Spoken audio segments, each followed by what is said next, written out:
ಚಪಾತಿ ಹಿಟ್ಟನ್ನ ಎಷ್ಟು ಚೆನ್ನಾಗಿ ಕಲಿಸ್ತೀವೋ ಅಷ್ಟು ಚೆನ್ನಾಗಿ ಚಪಾತಿ ಬರುತ್ತೆ. Super soft and tasty palak chapati. Hello hi guys, welcome back to my YouTube channel. ಇವತ್ತಿನ recipe palak chapati. Super soft ಆಗಿರುವಂಥ ಪಾಲಕ್ ಚಪಾತಿ. 1 ಕಟ್ ಆಗುವಷ್ಟು ಪಾಲಕ್ ಸೊಪ್ಪನ್ನ ತಗೊಂಡು ಅದನ್ನು ಚೆನ್ನಾಗಿ ಬಿಡಿಸ್ಕೊಂಡು ತೊಳೆದಿಟ್ಕೊಳ್ತಾ ಇದ್ದೀನಿ.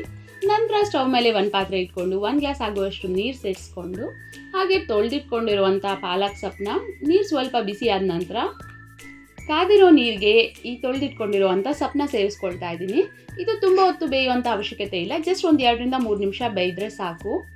ನಂತರ ಒಂದು ಬೌಲ್ಗೆ ತಣ್ಣೀರು ಹಾಕ್ಕೊಳ್ತಾ ಇದ್ದೀನಿ. ತಣ್ಣೀರು ಹಾಕೋಬೋದು ಅಥವಾ ಐಸ್ ಕ್ಯೂಬ್ಸ್ನೂ ಸೇರಿಸ್ಕೊಳ್ಬೋದು. ಬೆಂದಿರುವಂಥ ಸೊಪ್ಪನ್ನ ಎತ್ತಿ ತಣ್ಣೀರಿನಲ್ಲಿ ಹಾಕ್ಕೊಳ್ತಾ ಇದ್ದೀನಿ. ತಣ್ಣೀರು ಅಥವಾ ಐಸ್ ಕ್ಯೂಬ್ನಲ್ಲಿ ಹಾಕೊಳ್ಳೋ ಉದ್ದೇಶ ಏನು ಅಂದರೆ ಕಲರ್ ಚೇಂಜ್ ಆಗೋದಿಲ್ಲ ಆ ರೀತಿ ಹಾಕ್ಕೊಂಡ್ರೆ, ಗ್ರೀನಿಶ್ ಆಗೇ ಇರುತ್ತೆ ಆ ರೀತಿ ಹಾಕ್ಕೊಂಡ್ರೆ ಅಂತ. 1 ನಿಮಿಷ ಕೂಲ್ ಆಗಲಿಕ್ಕೆ ಬಿಡೋದನ್ನು. ನಂತರ ಇದು ಬೇಯಿಸ್ಕೊಂಡಿರುವಂಥ ನೀರನ್ನು ಕೂಡ ಚೆಲ್ಲೋ ಅವಶ್ಯಕತೆ ಇಲ್ಲ. ನಾವು ಚಪಾತಿ ಹಿಟ್ಟನ್ನ ಕಲಿಸ್ಕೊಳ್ಳಿಕ್ಕೆ ಅದನ್ನು ಯೂಸ್ ಮಾಡ್ಕೊಳ್ಬೋದು. ಈಗ ಇದನ್ನು ಒಂದು ಮಿಕ್ಸಿ ಜಾರ್ಗೆ ಹಾಕ್ಕೊಳ್ತಾ ಇದ್ದೀನಿ ಕೂಲಾದ ನಂತರ. ಹಾಗೆ ಇದಕ್ಕೆ 2 ಹಸಿಮೆಣಸಿನ್ಕಾಯಿನ ಸೇರಿಸ್ಕೊಳ್ತಾ ಇದ್ದೀನಿ. ಹಸಿಮೆಣಸಿನ್ಕಾಯಿ 2, ಜೀರಿಗೆ 1 ಸ್ಪೂನು, ಹಾಗೆ ಶುಂಠಿ 1 ಇಂಚ್ ಆಗುವಷ್ಟು ಶುಂಠಿ, ಈ 3 ಹಾಕ್ಕೊಳ್ತಾ ಇದ್ದೀನಿ. ಹಾಕೊಂಡ ನಂತರ ಇದನ್ನು ಸ್ಮೂತಾಗಿ ಪೇಸ್ಟ್ ಮಾಡ್ಕೊಳ್ಬೇಕು. ನೀರು ಹಾಕೋ ಅವಶ್ಯಕತೆ ಇಲ್ಲ, ಇದು ಸೊಪ್ಪಿನಲ್ಲೇ ನೀರಿನ ಅಂಶ ಇರೋದ್ರಿಂದ ನೀರು ಹಾಕ್ತಾ ಇದ್ರೂ ಸ್ಮೂತಾಗಿ ಪೇಸ್ಟ್ ಆಗುತ್ತೆ. ನೋಡಿ, ಈ ರೀತಿ ಆದರೆ ಸಾಕು.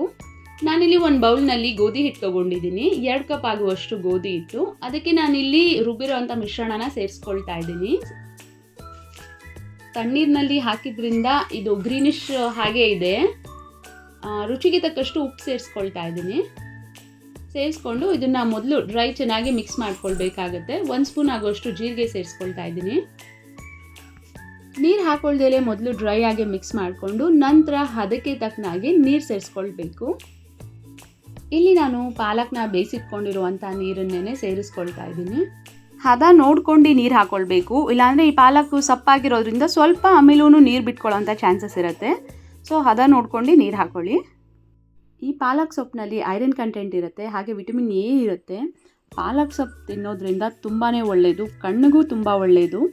ಇದಕ್ಕೆ ನಾನು ಲಾಸ್ಟಲ್ಲಿ 1 ಸ್ಪೂನ್ ಆಗೋಷ್ಟು ಎಣ್ಣೆ ಸೇರಿಸ್ಕೊಳ್ತಾ ಇದ್ದೀನಿ, ಸ್ಮೂತ್ ಆಗಿರುತ್ತೆ ಅಂತ. ನಂತರ ಇದು ಮಿಕ್ಸ್ ಮಾಡಿ ಚೆನ್ನಾಗಿ ಈ ಹದಕ್ಕೆ ಬಂದರೆ ಸಾಕು. ಈಗ ಒಂದು ಲಿಡ್ ಕ್ಲೋಸ್ ಮಾಡಿ 1/2 ಅವರ್ ಬಿಟ್ಬಿಡಬೇಕು. ಇದನ್ನು 1/2 ಅವರ್ ಬಿಟ್ಟ ನಂತರ ನೋಡಿ ಈ ರೀತಿ ಸ್ಮೂತಾಗಿರುತ್ತೆ, ತುಂಬ ಸಾಫ್ಟಾಗಿ. ಚಪಾತಿನ ನಾವು ಎಷ್ಟು ಚೆನ್ನಾಗಿ ಕಲಿಸ್ಕೊಳ್ತೀವೋ ಅಷ್ಟು ಚೆನ್ನಾಗಿ ಚಪಾತಿ ಬರುತ್ತೆ. ಈ ರೀತಿ ಫಸ್ಟು ಬಾಲ್ಸ್ನೆಲ್ಲ ರೆಡಿ ಮಾಡ್ಕೊಂಡು ಇಟ್ಕೊಂಡ್ರೆ ಸೈಡಲ್ಲಿ ಚಪಾತಿ ಮಾಡುವಾಗ ಈಸಿ ಆಗುತ್ತೆ.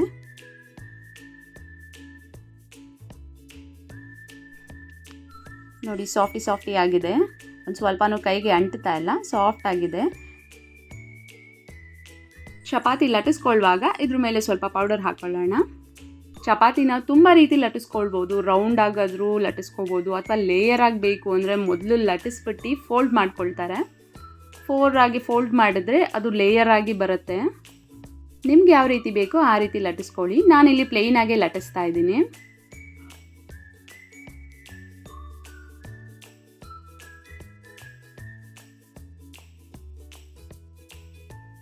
ಹೆಂಚನ್ನ ಒಂದು ಸೈಡಲ್ಲಿ ಕಾಯ್ಲಿಕ್ಕೆ ಇಟ್ಟಿದ್ದೀನಿ. ಹೆಂಚು ಕಾದಿದೆ.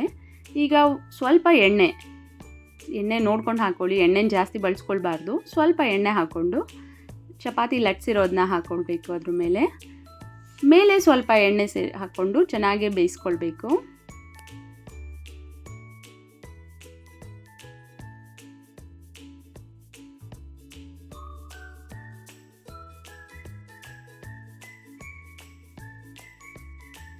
ಎರಡೂ ಕಡೆಯೂ ಚೆನ್ನಾಗಿ ಬೇಯಿಸ್ಕೊಂಡ ನಂತರ ಪಾಲಕ್ ಚಪಾತಿ ರೆಡಿ.